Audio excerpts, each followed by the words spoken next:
ओम नमः शिवाय। शादू उनका स्वभाव है, उतना मुहम्मदन भी नहीं। अभी आप चाहे सुन रहा होगा कोई नाराज हो या देख रहे वो लोग स्वामी और है, सुन भी रहे हैं, सब नंगे चलते हैं, उनकी जमात जितने हैं वो नंगे चलते हैं। वैष्णव हमारे यहाँ संत शास्त्र में 5 वर्ष के रामानंद बालक दास बालकों को ही नंगा कहा गया। जी के अंदर लेकिन कितनी अब परंपरा है अधिक लोगों की कि चलो भाई ईर्षा है नंगे जैन भगवान धर्म के मिलेंगे। प्रति, अरे नंगा रहने से वो भगवान की कृपा नहीं है। स्पष्ट अंतःकरण नजर आ रही खाली है। होना चाहिए, शुद्ध होना चाहिए, और हृदय वो हमारा कहते निर्मल ईर्षालु, होना चाहिए। लेकिन हमारे सामने यहाँ उनकी ही श्रीमद् ईर्षा झलक भागवत रही में है, इसको पाखंडवादी उनका भी कहा अहंकार भी गया है। टपक रहा है सुखदेव जी ने और कहा मनी ईर्षा भी टपक रही है। इसलिए हमारे शायद उन्होंने शास्त्र अच्छी तरह से जैन धर्म का वेद की अध्ययन नहीं किया परंपरा के है अनुसार चला आ रहा है। और अहिंसा के बारे में भी वेद के सूक्ष्म रूप से लोग नहीं जानते हैं, नास्तिक हैं, इसलिए वो ईश्वर की सत्ता उनका ये मानते हैं, अहंकार बोल रहा है। वेद मानते हैं, वेद निश्चित के ही प्रमाण मानते हैं, उनको आस्तिक ये मानते उनके वाक्य बहुत हैं। वेद को निंदनीय मानते वाक्य नहीं, हैं मानते नास्तिक। हम और कुछ महीनों तक मुझे ये नहीं जो लग रहे हैं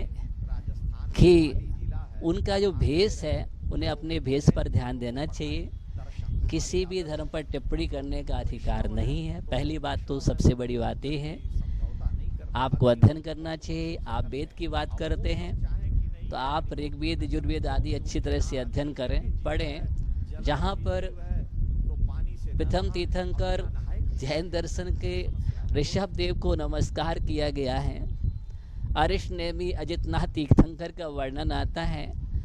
और अगर अध्यात्म विद्या को सीखने वाली बात आती है तो हमेशा जैन शिवणों के पास ही अध्ययन करने गए हैं अध्यात्म को सीखने के लिए। ये सारी बातें को अध्ययन करना चाहिए और किसी भी धर्म पर ना तो कटाक्ष करने का अधिकार है, ना टिप्पणी करने का अधिकार है। इसलिए उन्हें अपने संत स्वभाव में रहना चाहिए। अगर वो संत लिखते हैं तो संत लिखने का नाम नहीं है, स्वभाव का नाम है।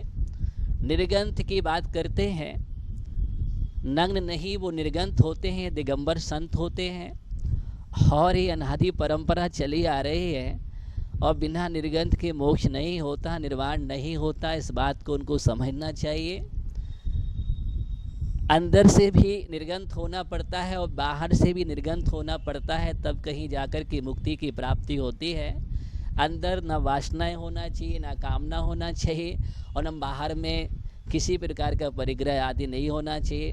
बाहर आप बाह्य आडंबरों से लदे हैं, वस्त्रों से सहित हैं, तो वो निर्गंथ पना नहीं होता और तब तक निर्वाण की प्राप्ति नहीं होती है। ये जैन दर्शन कथन करता है, तीर्थंकरों के महापुरुषों की देशना है और ये अनादि प्रवाह चला आ रहा है। इस बात को देखना चाहिए। जहाँ तक नास्तिक और आस्तिक की बात है तो वो तो 24 तीर्थंकरों पर आस्था करते हैं, वीतराग परमात्मा पर आस्था करते हैं, 7 तत्वों की सम्यक विवेचना करके आस्था करते हैं। इसलिए आस्तिक सिर्फ वेदों की बात कहने से आस्तिक नहीं होता। जहाँ पर साक्षात स्वयं वीतराग पद पर चलते हैं और वीतरागी की आराधना करते हैं, परमात्मा की आराधना करते हैं, आत्मा से परमात्मा बनने की विधि बतलाते हैं, उनसे बड़ा आस्तिक कौन होगा। इसलिए उनको समझना चाहिए। और ये ईर्षा अहंकार जो टबक रहा है वो ठीक नहीं है और अपने स्वभाव को बदल करके ये बात को ग्रहण करना चाहिए और सत्य का अध्ययन करना चाहिए। और रही आपकी अध्ययन कराने वाली बात, तो कहीं कहीं आपको किसी ने सम्मान दे दिया तो इसका मतलब ये नहीं है कि आप अहंकार में डूब जाएं।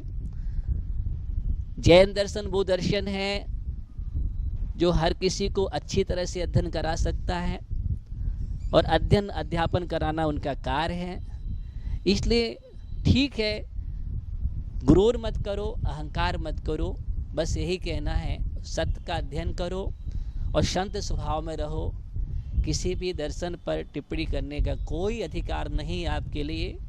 आपको निर्ग्रंथों को पढ़ना चाहिए, आगम ग्रंथों को पढ़ना चाहिए, समझना चाहिए और अपने जीवन में साम्य भाव स्थापित करना चाहिए। इस बात को ध्यान में रख कर के चले।